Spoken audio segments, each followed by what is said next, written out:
last night there was a major escalation in this war. So the Israelis have bombed the Iranian oil fields.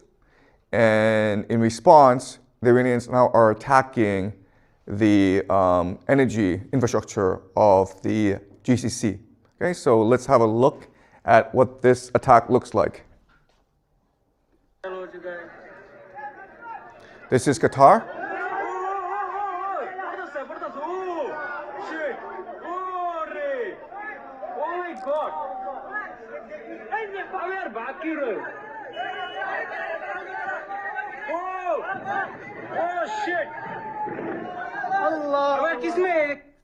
Okay, so Qatar provides 20% of the world's LNG, and this is a major escalation.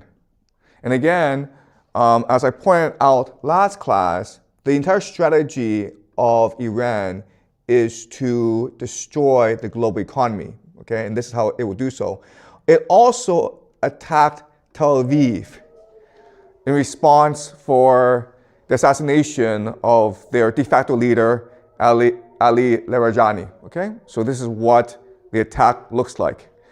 As you can see from this picture, this is a cluster warhead, and it is impossible for air defense to stop this.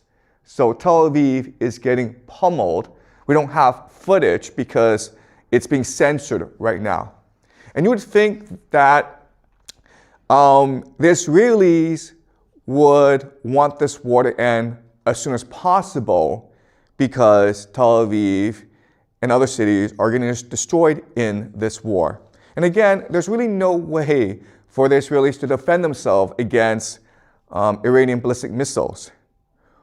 But unfortunately, there are many Israelis who are very happy about all this destruction. All right? And so this is one of the more influential rabbis in Jerusalem.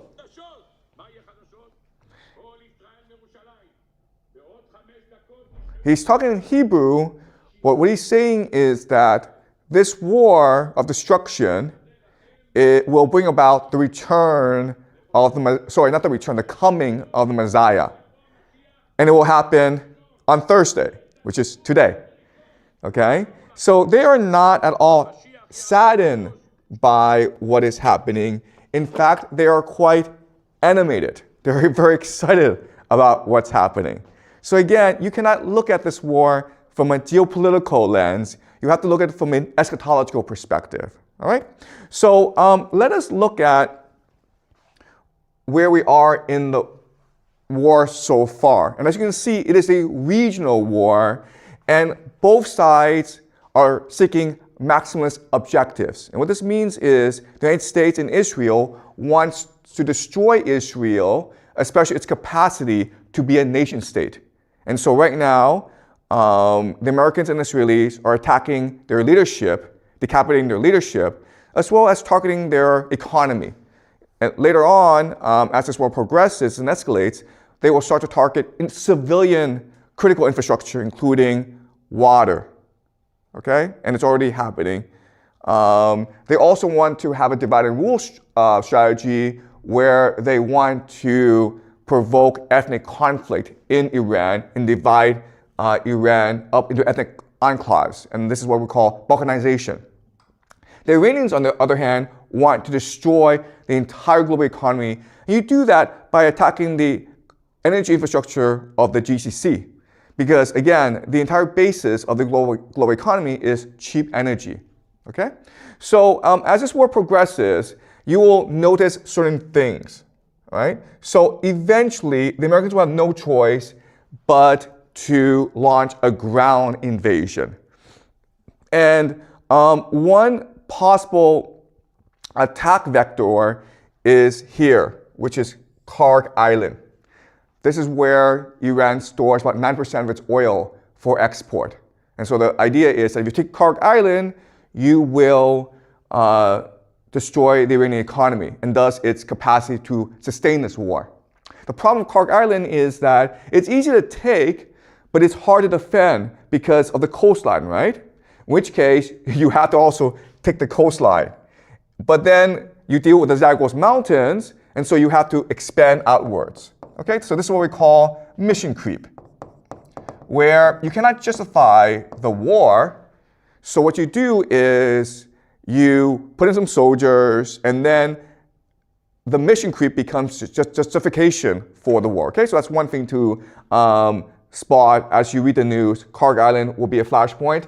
Another flashpoint will be Saudi Arabia, because right now the Iranians are attacking Saudi Arabia. Now, what Saudi Arabia can do is declare war on Iran. And this is important because Saudi Arabia has a mutual defense pact with Pakistan, so that if any are attacked, the other is obligated to come to each other's defense. Okay? This is important because, as you can see, Pakistan opens up the eastern front. Okay? So it's possible the Americans can attack from the east. The other thing that's important is that Pakistan has nuclear weapons. And it is possible nuclear weapons are used. I strongly believe tactical nuclear weapons will not be used, okay? But once Pakistan is in the war, nuclear warheads are now at play, okay? Another thing to watch is how this war expands elsewhere, okay? Because when the time is appropriate, what will happen is that the Iranians will activate their proxies, the Houthis, and they will close off another critical choke point. Okay, so now what's going to happen is that there'll be two critical maritime choke points that are closed off, thus isolating the GCC and thus cutting off the world's access to cheap energy. And when they do that, we can expect global retaliation and other forces will have to come in to secure cheap energy. Okay, it is possible the South Koreans, the Japanese are forced into this war because they are so dependent on GCC energy. All right? All right. So these are things that we will look for in the next few weeks. Something else that is creating attention online is people are speculating that Benjamin Netanyahu is dead. And the reason why is that he's not been seen in a public setting for many days. There have been cabinet meetings, and Netanyahu usually chairs them, and he's not there, okay? The other thing is that there are fake AI videos of him giving speeches, and it's pretty blatant these are fake. So people are speculating that he is dead, and they're trying to cover it up. This is a picture of him visiting a cafe in Jerusalem to prove he's not dead. The problem is that this cafe is in a mountain, and it will take him about like 50 minutes to drive there. So why does he go there? Why doesn't he just have a cabinet meeting or get on the phone with Donald Trump to prove he's still alive? All right? So, but I personally don't believe he is dead. He could be hiding somewhere, or he could be injured. What we do know is that the Iranians are killing a lot of senior Israeli officials, including the head of Mossad, the spy agency. And Netanyahu's residence was also targeted in Tel Aviv. So that's a really interesting question. How are the Iranians able to target so many of the top leadership of the Israelis, okay? But not only that, but this is Ali Larijani, and he is the de facto head of the Iran war effort. And he was assassinated yesterday or 2 days ago. And the Iranians have confirmed this, okay? So he is confirmed to be dead. And analysts are extremely worried about this because he is a very pragmatic person. And so you can negotiate with him, right? So once this war reaches a certain point where both sides are exhausted, then it is possible to approach him and say, you know what, let's just negotiate a ceasefire. And he'd be willing to because he's very experienced. He's also very influential, so he's able to bring together the different factions of the Iranian government and negotiate a ceasefire. With him dead, it is now almost impossible to foresee a ceasefire. Okay? So let's discuss why you really don't want to do this sort of stuff. You don't really want to kill other nations' leaders, okay? And so let's just use an analogy. Let's imagine in the streets, there are two gangs at war with each other, okay? Gang A and Gang B. Okay, Gang A, Gang B. And if you look at gangs, they are structured as hierarchies, okay? But there's a lot of autonomy among the different sections, okay? And what holds the gangs together, of course, is the leader. So when these two gangs go to war, what they try to avoid is killing each other's leader. Why? Because a war is often used to achieve certain political objectives, right? And so the point isn't to kill everyone. The point is to negotiate a treaty that is most beneficial to you. And you do that by negotiating with each other's leaders, okay? Because they have the authority to implement the treaty. That's the first reason. The second reason is if you kill the leader, then more people, there'll be a competition to replace the leader, right? And during a gang war, the person who is most violent, the most extreme, will often become the new leader, okay? So by killing this leader, not only do you cause conflict among the gang, but you also cause a massive escalation in the conflict between these two gangs, and there's really no way out. That is why historically you do not target other nations' leaders, because then there's no off-ramp. Okay? So by targeting Larijani, the Israelis and the Americans have ensured that there will be no off-ramp now. This war we fought to the bitter end. And unfortunately, as we discussed previously, that is the objective here. The Israelis and the Americans are interested in maximalist aims to destroy Iran permanently. Okay? And the Iranians are also maximalists in that they want to destroy the global economy permanently in order to restructure reality itself. All right, okay. So this leaves us with three major questions that I want to look at today, okay? The first big question is, how are these leaders dying? It's not that easy to kill a leader, right? Because he's protected by security. And usually there are two ways to figure out where the leader is, okay? There's human intelligence, called HUMINT, and there's signal intelligence, called SIGINT. Okay? Human intelligence, signal intelligence. Signal intelligence just means electronic eavesdropping, where I listen in on your telephone calls, where I track your IP address, okay? And the Israelis and Americans are obviously very sophisticated in that. And the Americans and the Israelis are saying that we are using electronic surveillance in order to track these people down. I don't think that's convincing. I think the most important source, the most reliable source of information is human intelligence, having spies embedded in local networks to spot for you where they are, okay? That's the best way to figure out where they are. So then this raises the question, how are the Israelis and the Americans getting this human intelligence, okay? All right, that's the first question we want to look at. How are these leaders dying? Second question is like, why are they dying?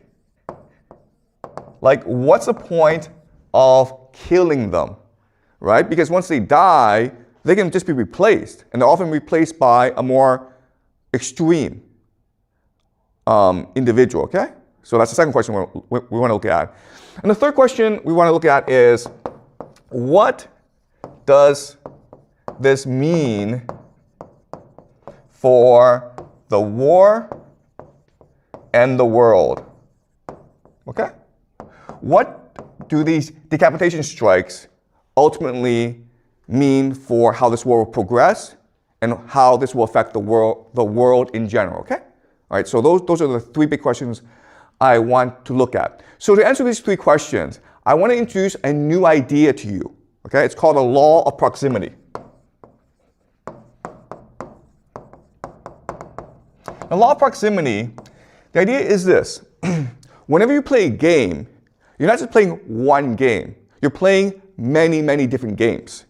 And the game that you choose to play is the one that is most proximate to you, the one that is most close to you. And that impacts your decision making the most. Okay, so that's a law of proximity. So let me explain to you what this means using an analogy, okay? Let's just use your life. You are playing actually multiple games every single day, all right? So let's examine this. The first game you play, of course, is the family game, right? So you might have parents and you have siblings, okay? And the game you're playing, of course, is to win attention from your parents. And to do so, depending on who your siblings are, you might use different strategies, including doing well in school or being a pain in the ass. Unfortunately, my kids choose to be a pain in the ass, okay? Yes. The parents are playing another game, which is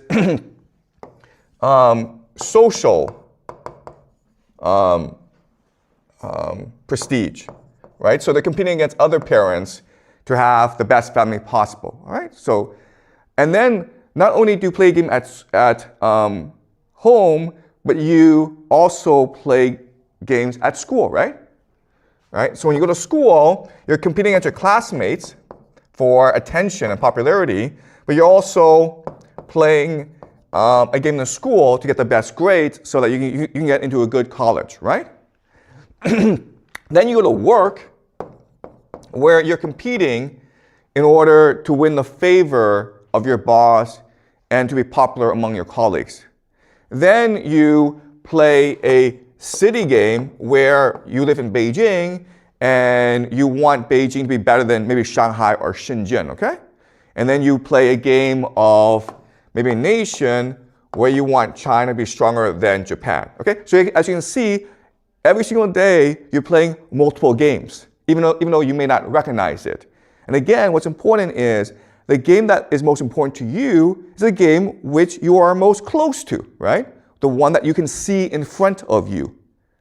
Okay, does that make sense? Okay, but this is also true for nations as well, where we think that the game is between nations.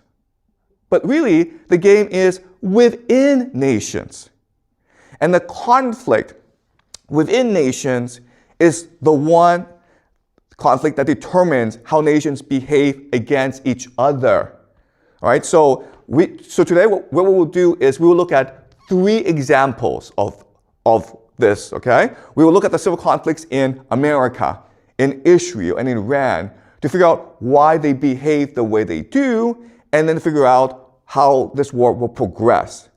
Okay, so clearly there is a civil conflict right now in America. Okay, you have the Democrats and you have the Republicans.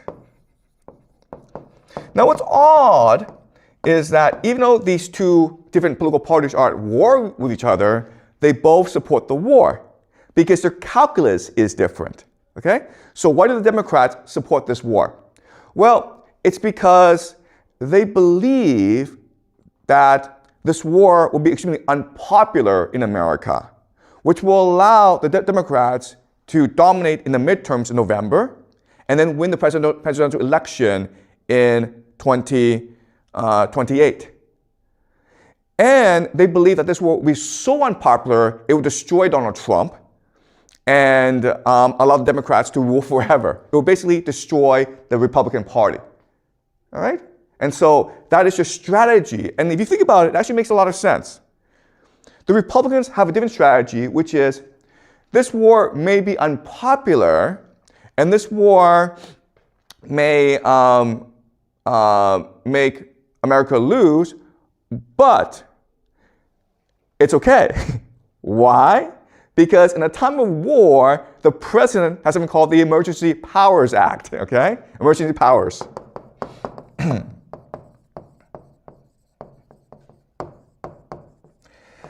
Emergency powers allows the president to essentially suspend the Constitution and to suspend or delay elections. Also, The Republicans want to pass something called Safe America Act. Okay? The Safe America Act, which means that if you are a voter, you must present ID in order to vote. And you think that this is, well, reasonable, but historically, the idea of checking ID is a way to discriminate against minorities, right? To have police officers there to scare minorities. And that's traditionally how racism was enforced in America. Okay? So in other words, the Republicans have many different strategies of either cheating or manipulating the elections. They could also, I have to say this, but if the war's going really badly, what they will do is call a national draft and cancel the elections, okay? All right? So these are two different strategies going on. But as you can see, this is not really about America defeating Iran. This is really about the Democrats or Republicans trying to obtain power and keep it, okay? All right. But what's important for us to understand is that it's not just about the Democrats and Republicans at war with each other. There's actually a much deeper divide in America, okay? And this divide is a conflict between the elite and the counter-elite. Remember how we introduced the idea of elite overproduction, right? This is the Peter Turchin idea. And he argues that what leads to civil war is that you have too many elite who want to be the ones in power. Power is a zero-sum game, and therefore, when you have elite overproduction, they have to go to war against each other in order to have the power. Okay? And so, what's going on? Who are the elite and who's the counter-elite? Well, I mean, to put it very simply, the Democrats represent the elite, and the Republicans represent the counter-elite, okay? So, basically the elite is the empire. And counter-elite is MAGA, which is America First. And so they have two different ideals for America. The empire is to maintain the current global order, right? And MAGA is to retreat back into the Western Hemisphere and focus on Americans' core national interests. Right. They're also divided into finance and AI. Okay?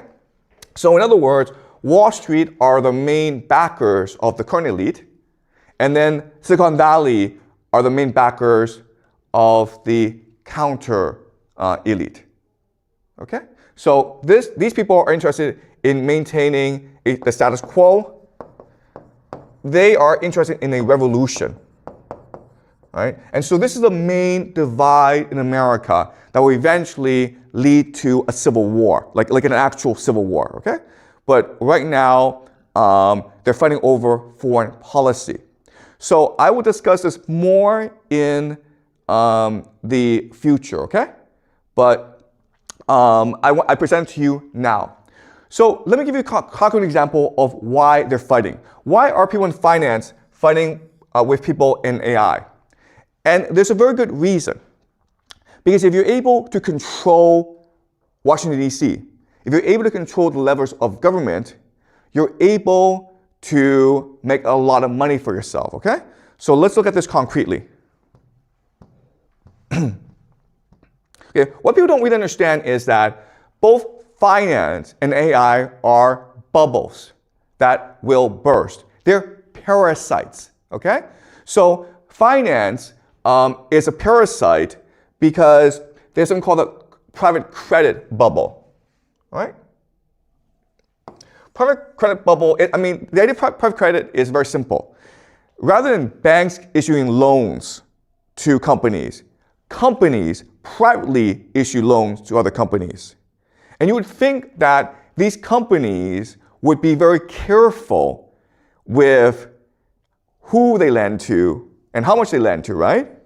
That's not true though, okay? Why? Because in 2008, these banks destroy the global economy, and the American government bailed them out. Right? They suffered no consequences. This idea of moral hazard. If you do not suffer consequences for your stupidity, well, you're just going to be more stupid in the future. Okay? So these companies believe that we control Washington, D.C., therefore we can be as risky and stupid as we want. So they're giving out lots and lots of silly loans to companies because they collect a fee for these loans, right? And then when these loans don't actually work out, meaning the companies go bankrupt, what they do is they say, oh, we'll lend you some more money to keep afloat, okay? So now this problem has reached about $2 trillion. And so they think that, okay, well, worst case scenario, the government will bail us out if we all go bankrupt because we're too big to fail. And all our friends are in government. Okay? That's their mentality. And in 2008, that worked. But there's a problem today, which is there's also another group that's doing the same crap, okay? And it's called the AI bubble. All right, so if you look at AI bubble, you've got companies like Microsoft, OpenAI, Oracle, NVIDIA, okay, lots and lots of different companies. And the way they operate is they just lend money to each other, okay? It's like, I give you $1 billion, then you give me $1 billion, and now we have $2 billion. Okay? It's a circle jerk.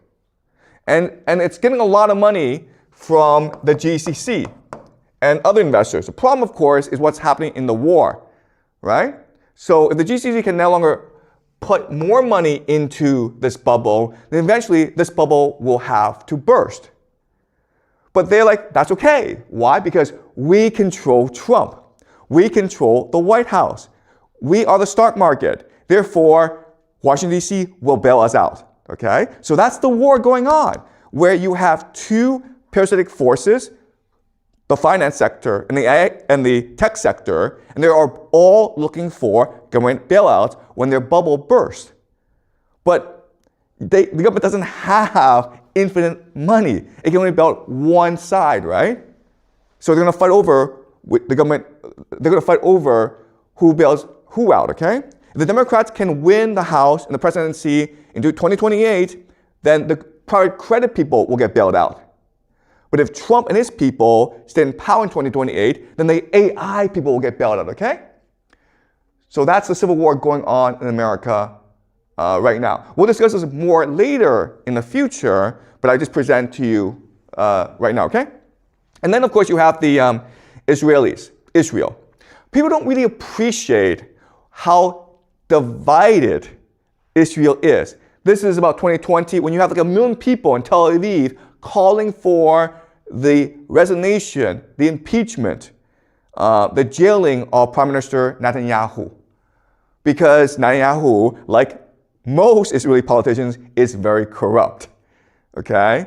And to avoid going to jail, Netanyahu proposed changing the judiciary, changing the laws. And so there's these massive protests against Netanyahu. And at this point in Israel, it seemed as though Netanyahu was going to fall from power and go to jail for the rest of his life. But then, of course, October 7th happened. Okay? October 7th happened. And then Israel is now in permanent war that gives him emergency powers. Okay? All right. To give you a sense of how divided Israel is, let's look at the Knesset, which is their parliament. Guys, this is a lot of political parties. And as you can see, none of them are dominant. Okay? The biggest, Likud, which is Netanyahu party, it has about 30 members. But it cannot rule by itself, therefore it has to join with other political parties. Okay? It has to be a coalition.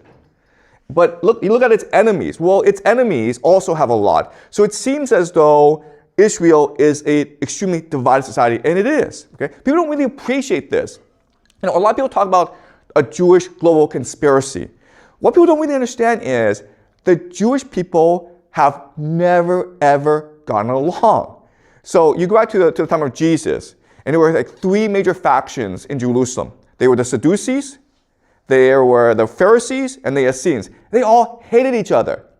In the year 70, the Romans sent a huge army to destroy Jerusalem. Okay? And you would think at this time, the people in Jerusalem would get together and unite and defend Jerusalem, because otherwise they'd all be killed. Well, they didn't get together, okay? And the Romans destroyed Jerusalem and burned down their second temple and massacred a lot of Jews. So the Jews have always had this problem where they're extremely creative and intellectual, but that just leads to massive infighting, okay?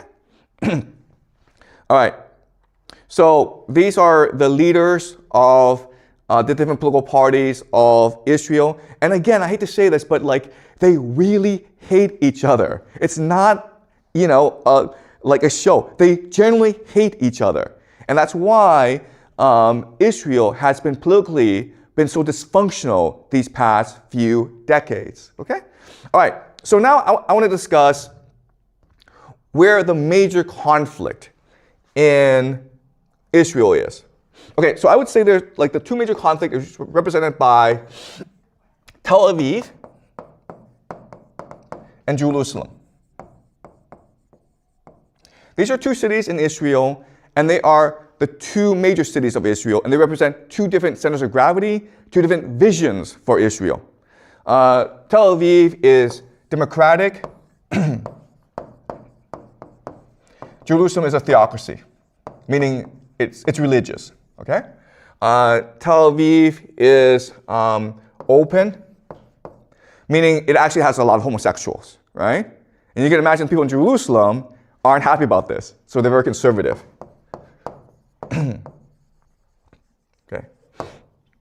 Okay, cosmopolitan tradition. All right, so these are two vastly different visions for Israel, where Tel Aviv is this open, democratic, modern, progressive city. Lots of homosexuals, lots of open ideas, very secular, very outward-looking, very Western. Jerusalem is the complete opposite, okay? Very religious, very conservative. And they hate each other. And the fact that Tel Aviv is getting destroyed right now in this war, people in Jerusalem are actually okay with this, okay? They're not like, oh my God, they're killing Israel. No. Tel Aviv is the great Satan. Let's just destroy it so that we can build a theocracy. Okay, all right. So let's look closely at where they disagree, okay? So Israel is the kingdom of David.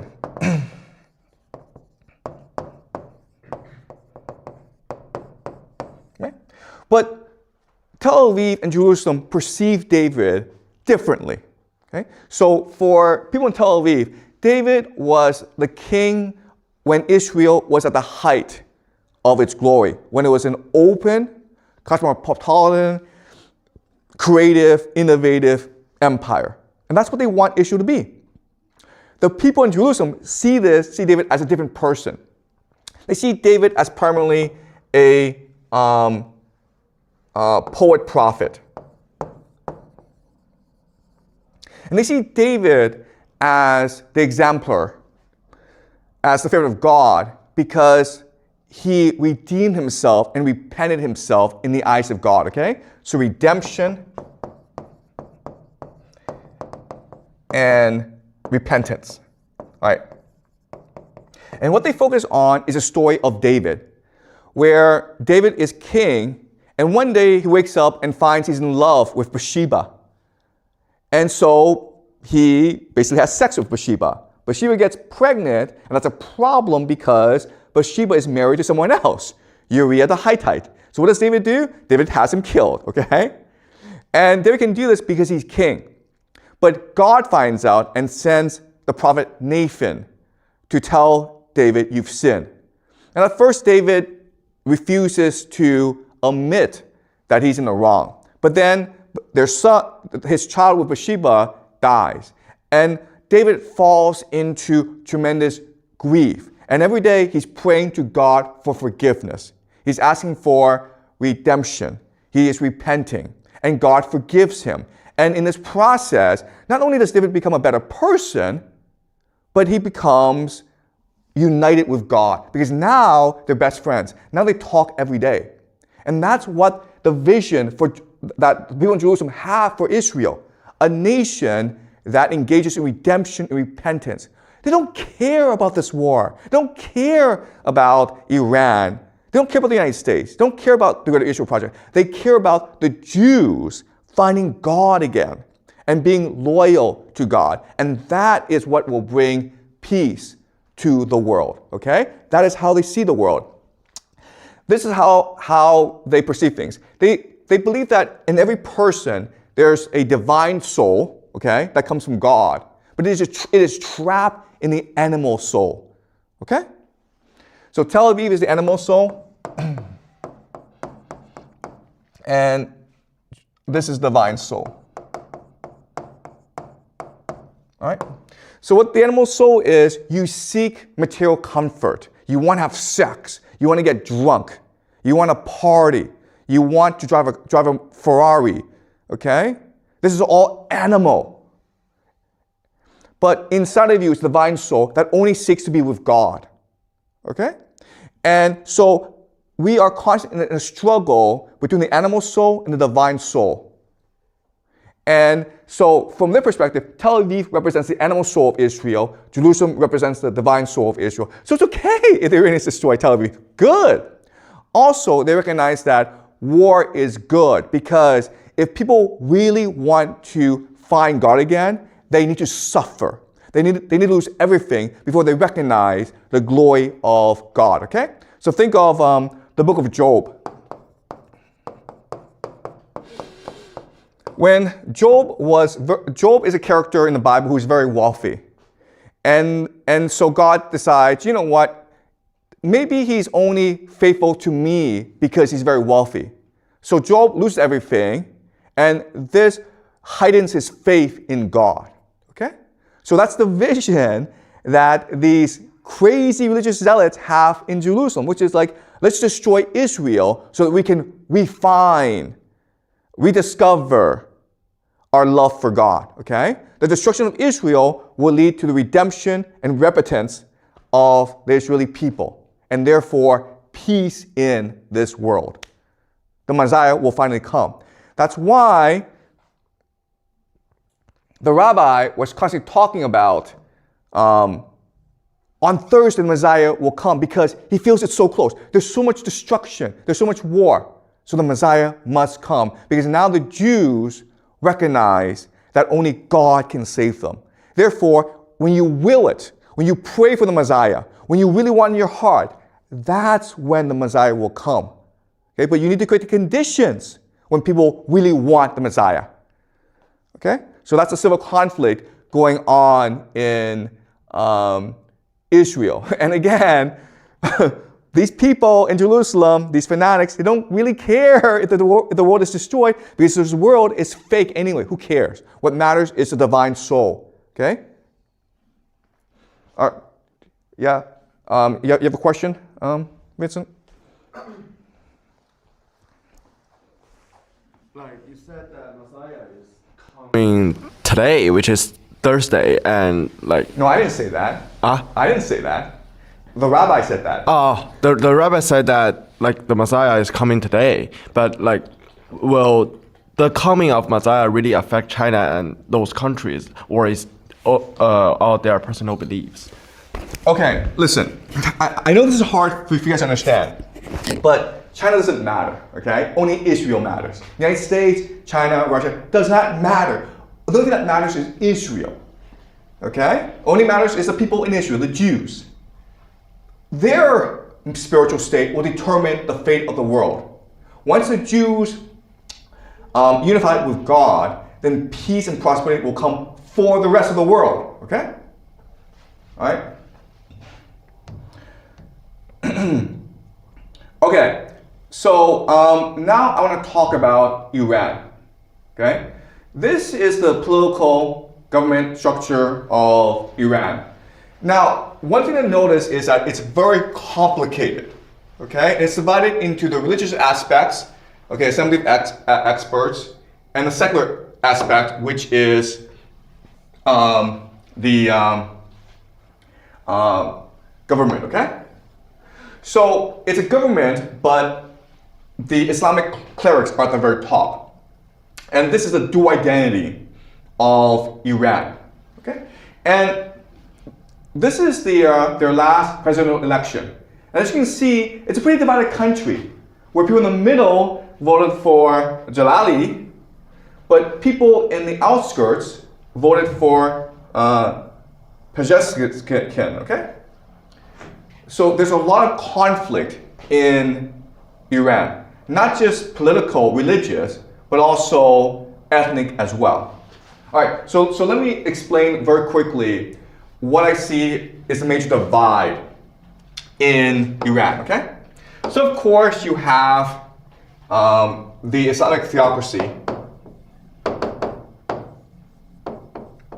and they're in conflict with secular nationalists.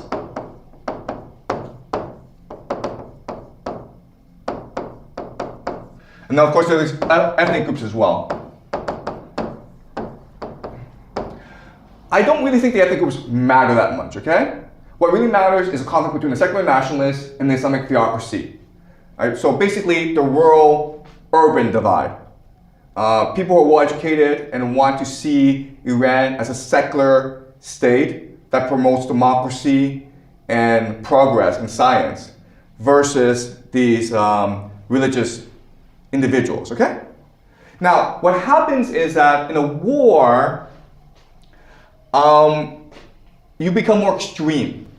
So what will happen is that the Islamic theocracy will transition into Shia eschatology or martyrdom, okay? Where they think that this war is about having the 12th Imam, Mahdi, who is basically the Messiah, return to lead them to war against the great Satan, which is Israel and the United States, okay? So over time, the Islamists will become much more radical.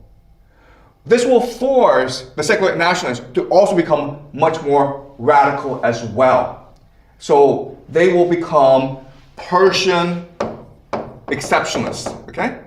And what this means is that Persian exceptionalism, which just means that Persia is the greatest civilization in human history, and therefore it is worth dying for. It is worth fighting for. The survival of the Persian civilization is much more important than the survival of the Iranian state. Okay? So the great question for the Iranians is, are they able to reconcile the differences between these two strands of the culture? Or will this lead to civil war in Iran, okay? We are seeing civil war in Israel, we're seeing civil war in America.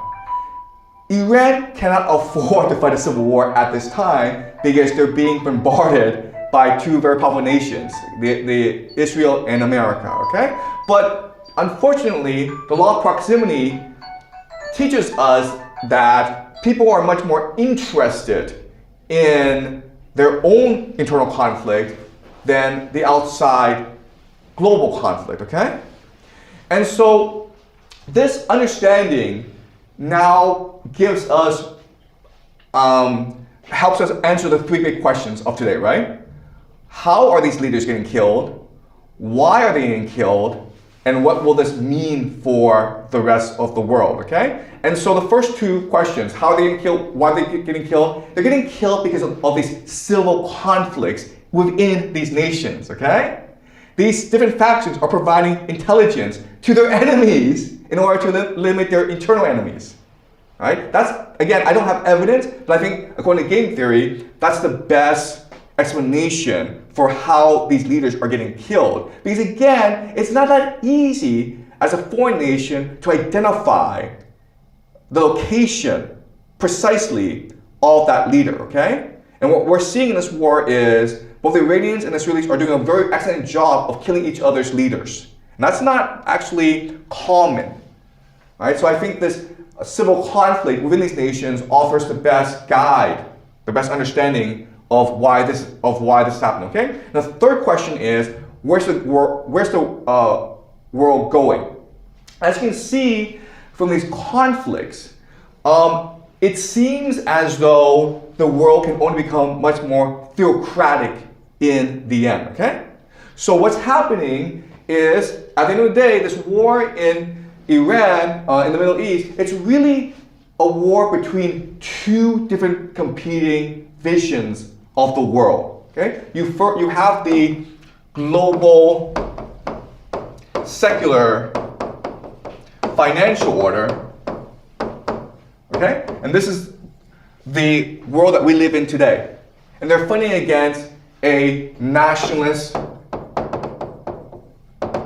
theocracy, theocratic order. All right?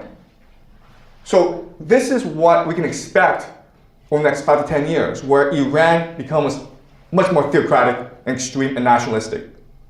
Israel abandons democracy and embraces theocracy. America will also abandon democracy and embrace theocracy, because that is the general trend of the world. Okay? All right? Okay, so what I want to do in next class is discuss how the world will change next 5 to 10 years. All right? Okay, any questions? Okay?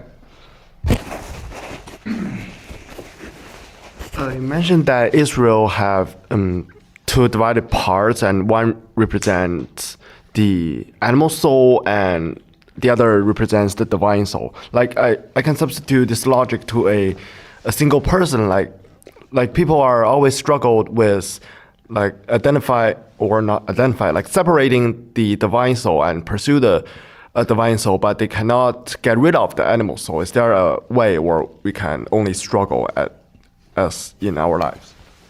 Okay, so first of all, it's important to understand that this is how religious people in Israel frame the conflict in Israel, okay?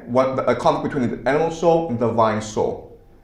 The people in Tel Aviv would frame the debate as one between progress and tradition, right? Going forward or staying backward, right? So that is, so people in Tel Aviv and Jerusalem would see this in a different way. But as you point out, there's some validity to this idea that we're all struggle between the animal soul and the divine soul. And I would say that for the past 20 years, we only have been indulging in the animal soul, okay? We've abandoned the divine soul. And that's why I think people are so desperate for change. And this is what's leading to so much conflict around the world, where the human soul is off balance, okay? Where we are too materialistic and not spiritual enough. And what we know from history is that if a society goes too far in one extreme, they swing back to the other extreme, okay? And that's what we're seeing, where one good outcome, I think, of all this conflict around the world is people start to recognize limitations of money, of materialism, of individualism, and they start to embrace more spirituality, community, family. Because quite honestly, you don't have a choice in the matter, okay? If you're like, I want to buy myself a Gulfstream jet and I want to have like, a huge company, you're gonna be disappointed, okay? As I will show you next class, the world is heading towards an economic depression. Okay, basically a splintering, a rupture in the world. And so you're not going to be able to afford to fly to Maldives for vacation. There won't be avocados in the supermarket. Okay, but all this means is now you have a chance to focus more on introspection, on reflection, on family, on asking yourself, what makes me happy? What gives me meaning and purpose in life? And the answer, of course, is each other. Okay? And maybe this is a good thing. Maybe this is the intention of the universe. Maybe, as the people in Jerusalem would say, this is really the plan of God. Okay?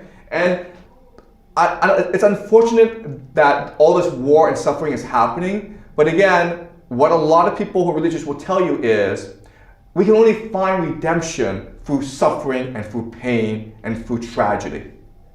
All right? Okay? Any more questions, guys? Okay, all right, I'll see you next class.